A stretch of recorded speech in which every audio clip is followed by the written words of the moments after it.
Her hands were shaking as she stared at the empty chair no one would let her sit in. 3 times that day, doors had closed in her face, a pharmacist who wouldn't touch her prescription, a manager who called her unsanitary, a waiter who lied about an empty diner. She had nothing left to lose when she walked toward the sound of 400 motorcycle engines, expecting nothing but one more rejection. What she didn't know was that a stranger in a leather vest was about to say her late husband's name out loud in front of an entire parking lot of bikers, and that everything about her day, her town, and the way people looked at her was about to change in the next 60 seconds. Margaret Kowalski had lived on Poplar Street for 41 years in the same narrow house with the sagging porch swing and the maple tree her husband had planted the summer they moved in. She was 74 now, and most mornings she woke before her alarm, out of habit more than necessity, and made a single cup of coffee in the percolator that had belonged to her mother.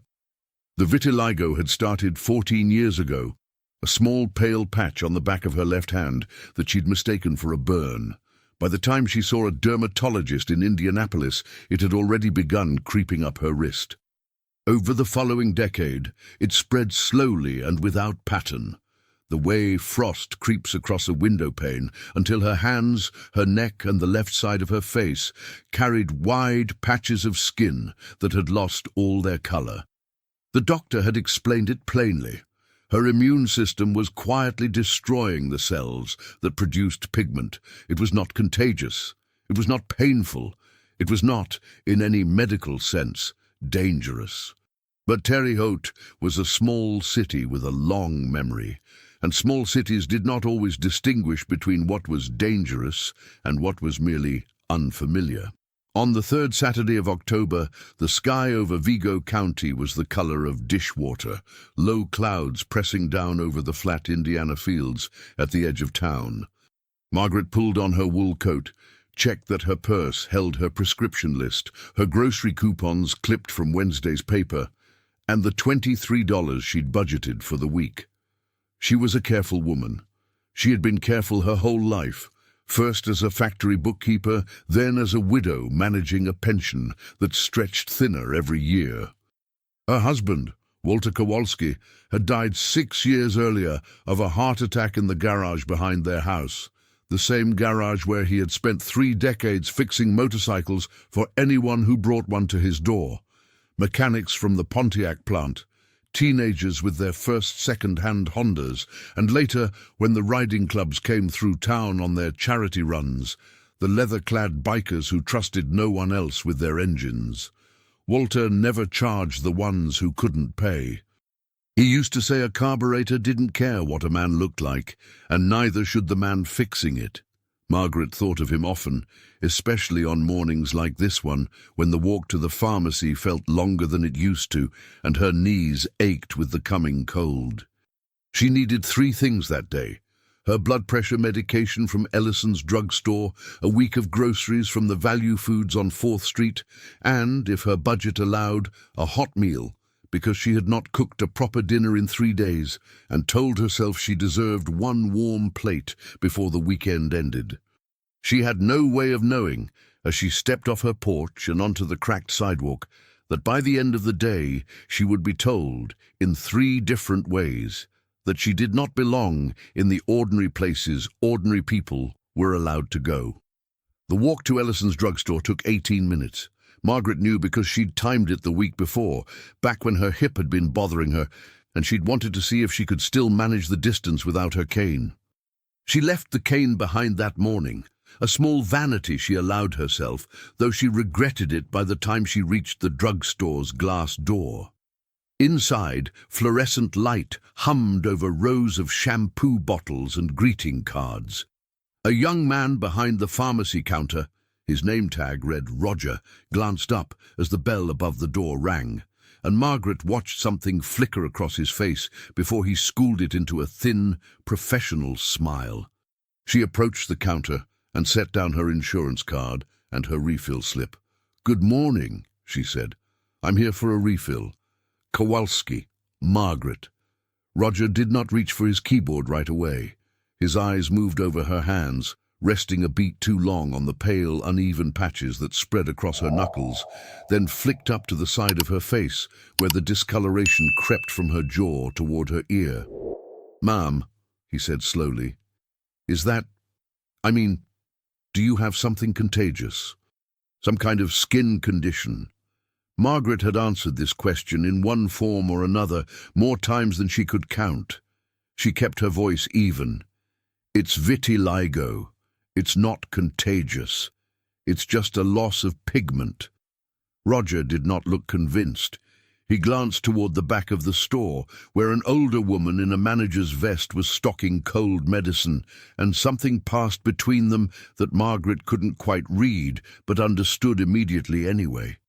"I'm going to need to check with my manager before I can fill this," Roger said. "Store policy. For anything that looks like it could be, a health risk to other customers." "It's a skin pigmentation disorder," Margaret said, and heard her own voice thin out, the way it did when she was fighting to stay calm. "I've had this prescription filled here for 6 years. The manager approached, wiping her hands on her vest, and after a brief, murmured conversation with Roger that Margaret was clearly not meant to hear, she told Margaret, with the particular gentleness people used when they had already decided not to help her, that perhaps it would be best if she came back another day, once they'd had a chance to look into it further. Margaret gathered her insurance card off the counter. Her hands, she noticed, were shaking slightly, though she could not have said whether it was from anger or humiliation, and by that point in her life she had stopped trying to separate the two. She walked out of Ellison's drugstore without her medication, into a morning that had grown colder, and told herself it was only one store, and there was still the whole day ahead. The Value Foods on 4th Street was busier than Margaret expected for a Saturday morning. The parking lot half full of pickup trucks and minivans, carts rattling across the asphalt. She pulled her collar up against the wind and reminded herself of her list. Bread, eggs, the store brand coffee that was $2 cheaper than the name brand, a bag of apples if they were on sale. She had shopped at Value Foods for over a decade.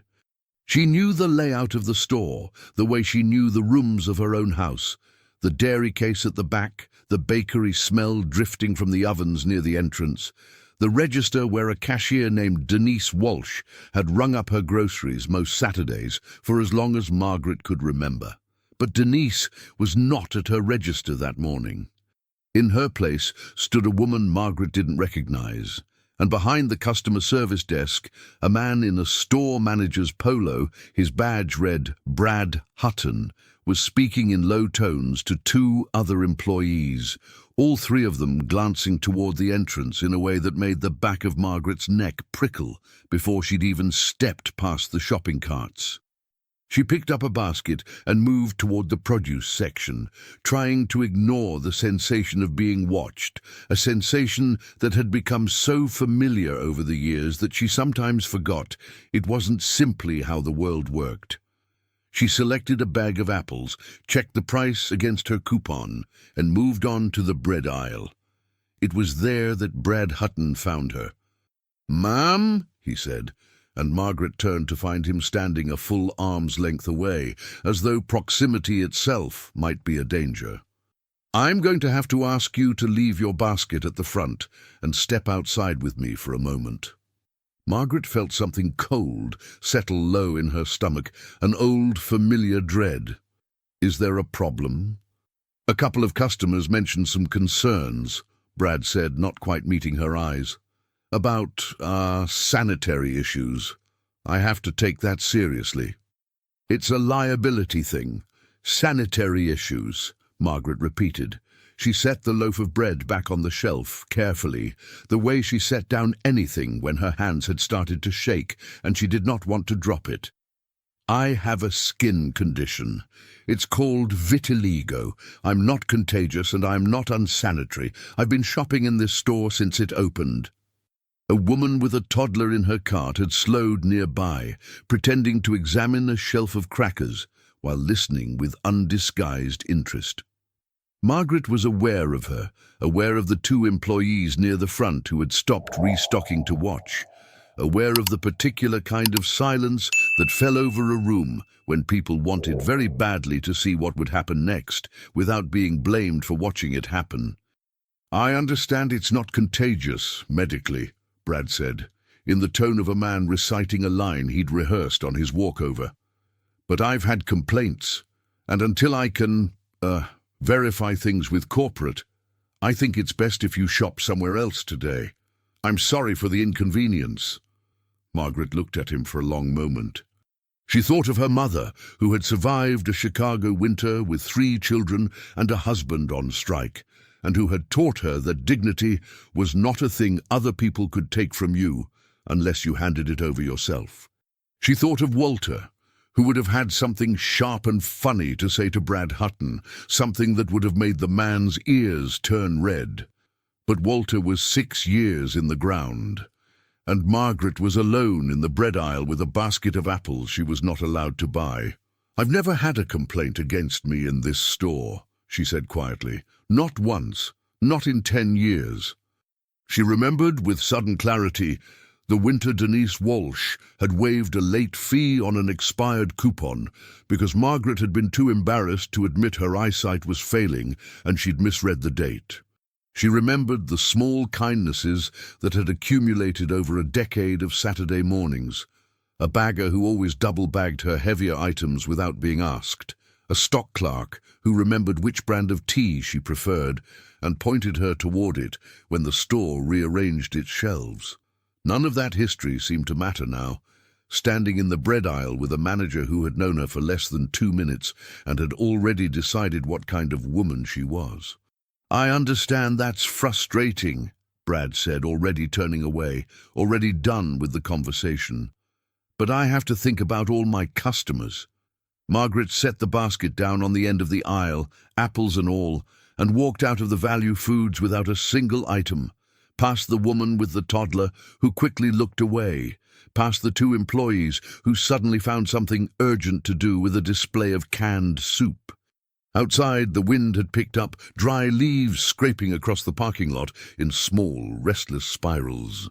Margaret stood by the cart return for a moment longer than she meant to, one gloved hand pressed against the cold metal railing, waiting for the tightness in her chest to loosen enough that she could trust her legs to carry her the 6 blocks to 4th Street, where she remembered a small diner that made a decent bowl of soup and had never once, in the 2 or 3 times she'd eaten there, made her feel like a stain someone needed to scrub away. A young mother pushing a stroller past her on the sidewalk, glancing at Margaret's hands and then quickly away, adjusting her path to give a wider berth than the sidewalk strictly required. Margaret had grown almost used to that particular choreography, the way strangers rearranged themselves around her without ever quite looking at her, the subtle physical vocabulary of avoidance that required no words at all. She used to notice it and feel her face flush with humiliation. Now most days, she simply noted it the way she might note a change in weather, an unpleasant but unsurprising fact of the world she moved through. She thought, walking, about the letter she'd received from her dermatologist's office 2 years earlier, a pamphlet really meant to be reassuring, listing famous people who had lived with vitiligo and thrived. She had read it once and never looked at it again. It wasn't information she lacked.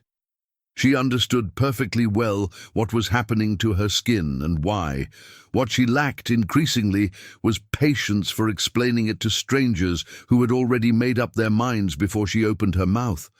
She still needed her medication. She still needed groceries.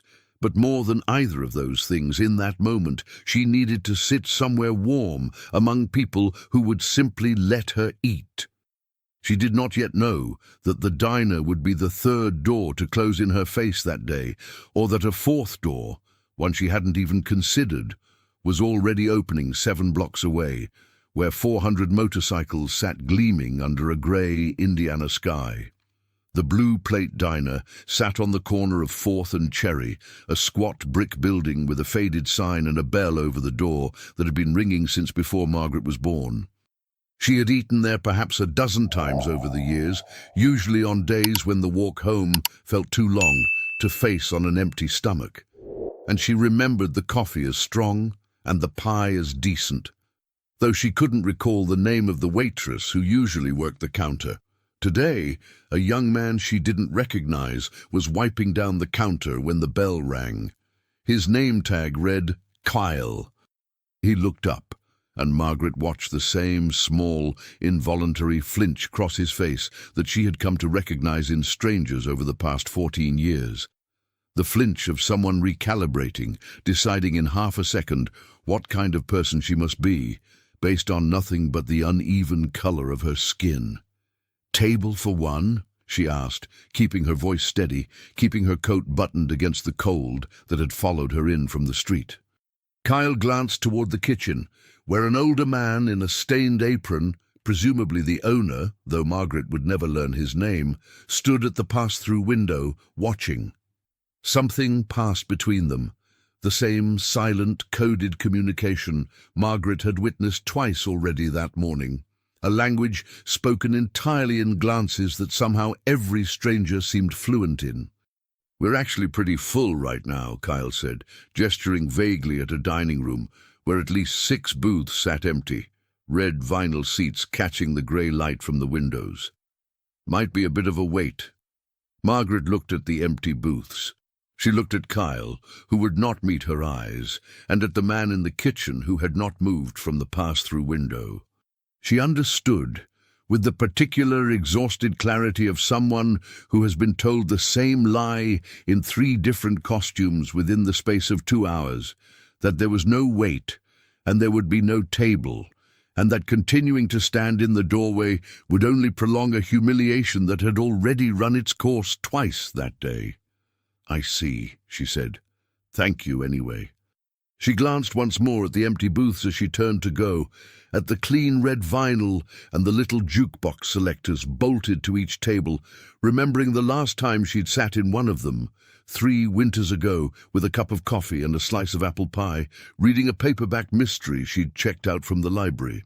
The waitress that day, a heavy-set woman with kind eyes whose name Margaret had never learned, had refilled her coffee twice without being asked and told her to take her time.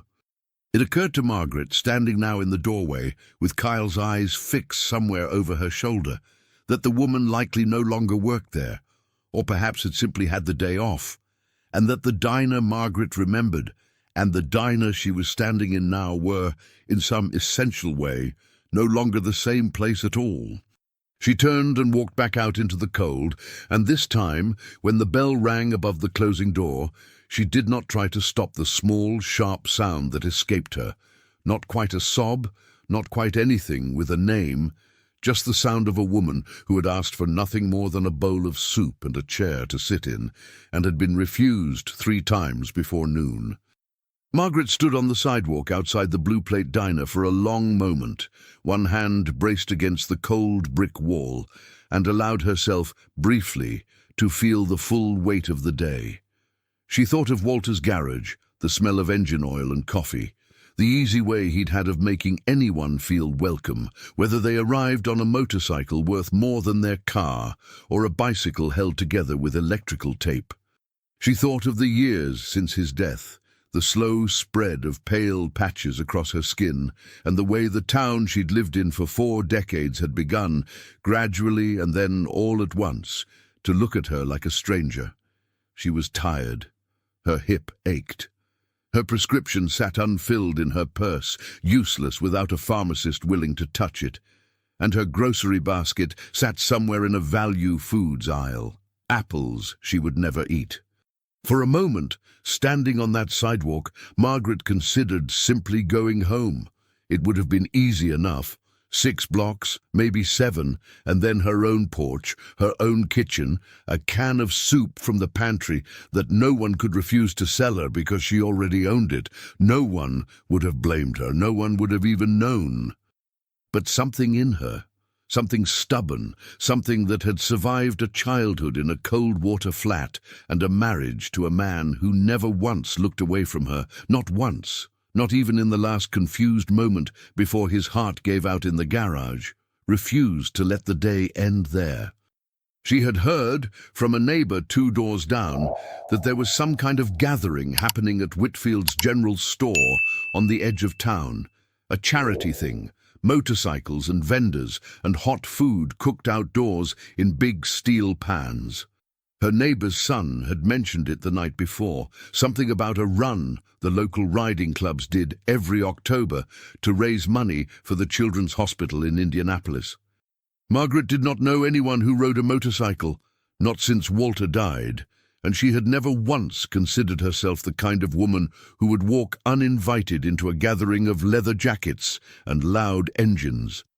But she was hungry and stubborn, and it was closer than home, and some tired, aching part of her simply wanted to be somewhere warm before she gave up on the day entirely. There was something else too, something she didn't examine too closely as she walked, but that hovered at the edge of her thoughts nonetheless.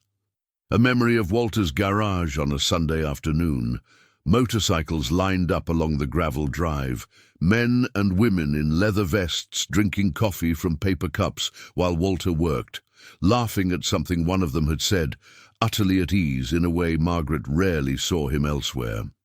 She had never understood, back then, what drew her quiet, careful husband to that particular community of loud engines and louder laughter. She understood it a little better now, walking toward the sound of it herself, chasing some echo of a warmth she hadn't felt directed at her in longer than she wanted to admit.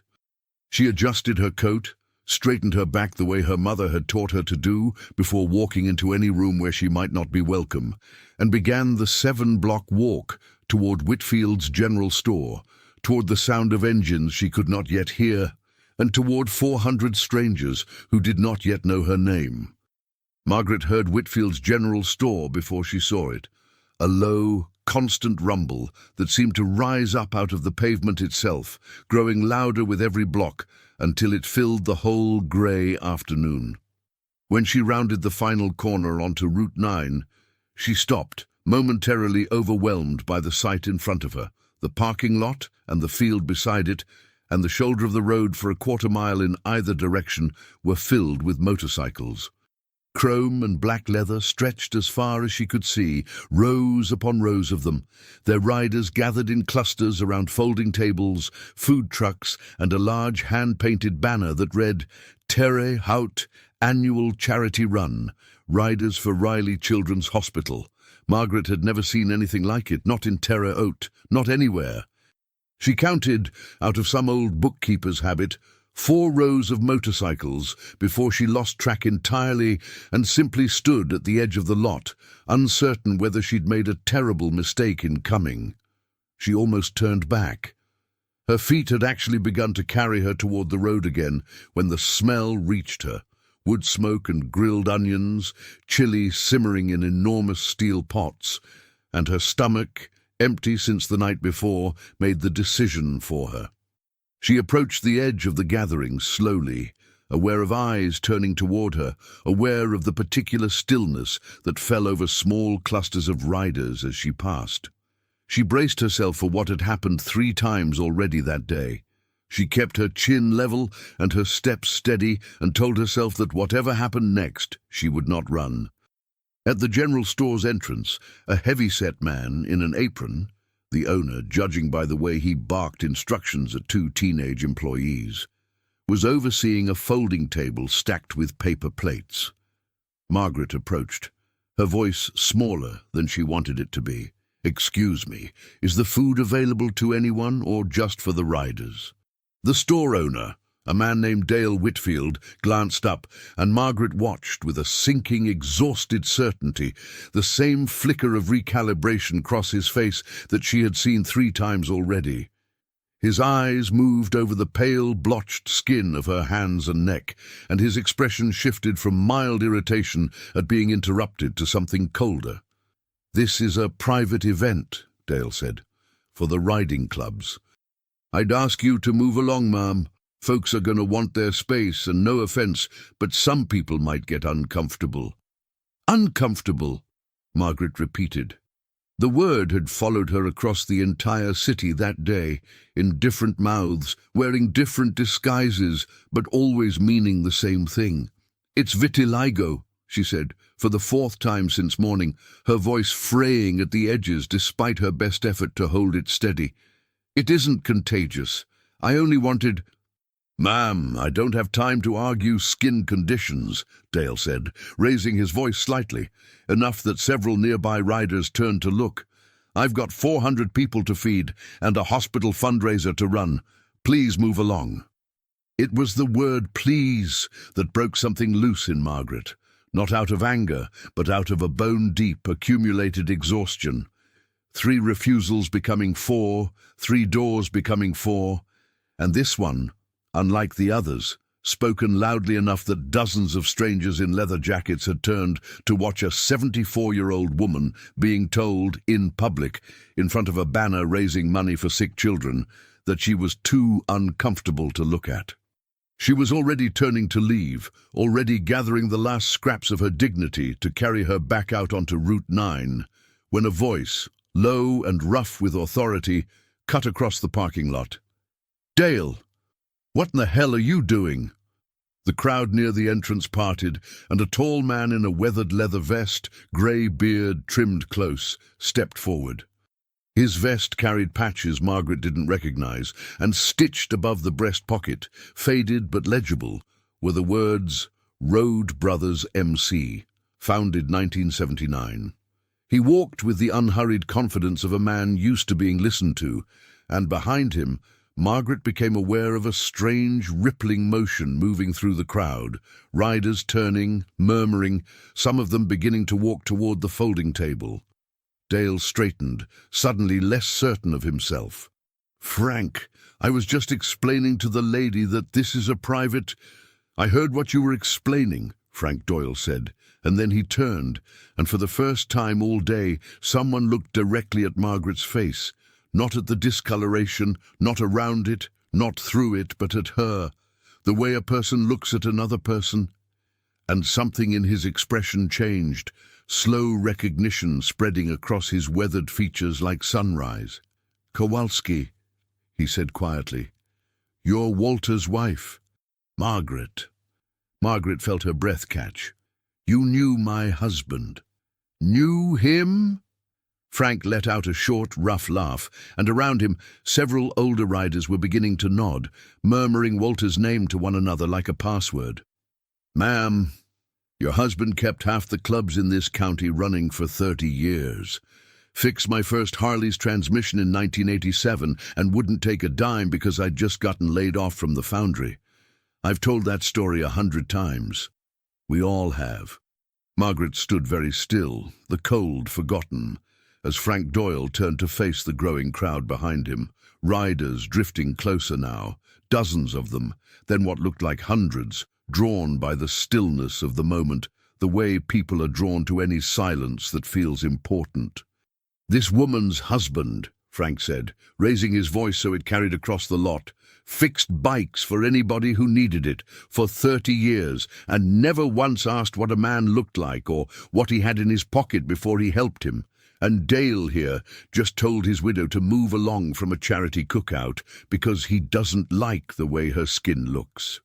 A long, heavy silence spread across the parking lot, broken only by the idle rumble of distant engines and the crackle of the chili pots. "That true, Dale?" Frank asked. Dale Whitfield, no longer the loudest voice in the lot, opened his mouth and found nothing useful to say. He looked down at the folding table, at the stacks of paper plates and the steam rising off the chili pots, and then back up at the widening circle of riders who had gone quiet, watching him with an expression that was not quite anger, but something closer to disappointment, which Margaret suspected he found harder to bear. A murmur moved through the crowd, riders repeating Walter's name to one another, recognition settling over their faces one by one, the way a name from an old story becomes suddenly real when attached to a living person standing in front of you. Margaret realized, with something between embarrassment and disbelief, that Walter's garage had meant something to these people she had never fully understood, something closer to sanctuary. "You know," Frank said, turning back to face the crowd rather than Dale, his voice carrying easily now across the quiet lot. "There's not a man or woman here over the age of 40 who doesn't have a story about Walter Kowalski. Free brake pads, free tune-ups, a cot in the back of his garage during that ice storm in '94 for anybody who couldn't make it home safe. He never once asked what club patch you wore or what you looked like walking through his door. All he cared about was whether you needed help." He paused, letting the words settle over the crowd. "His widow needed help today, 3 times from what she's told me. And I'll be damned if the 4th time is going to happen at a charity run raising money for sick kids, on a day when 400 of us are standing right here." For a long moment, nobody moved. Margaret stood at the center of a widening circle of riders, aware of her own heartbeat, aware of the cold air on her face, aware most of all of Frank Doyle's steady gaze, which had not once flickered away from her since he'd spoken her husband's name. Then an older woman near the front of the crowd, silver hair pulled back under a bandana, a patch on her vest that read Road Brothers McAuxiliary, stepped forward and set a paper plate directly into Margaret's hands. "Chili's good today," she said simply, as though nothing unusual had happened at all, as though the last 5 minutes had been an ordinary transaction between 2 women who had known each other for years. "There's cornbread too, if you want it." Margaret looked down at the plate, then up at the woman, and found she couldn't speak. It was as though the gesture broke something open in the crowd.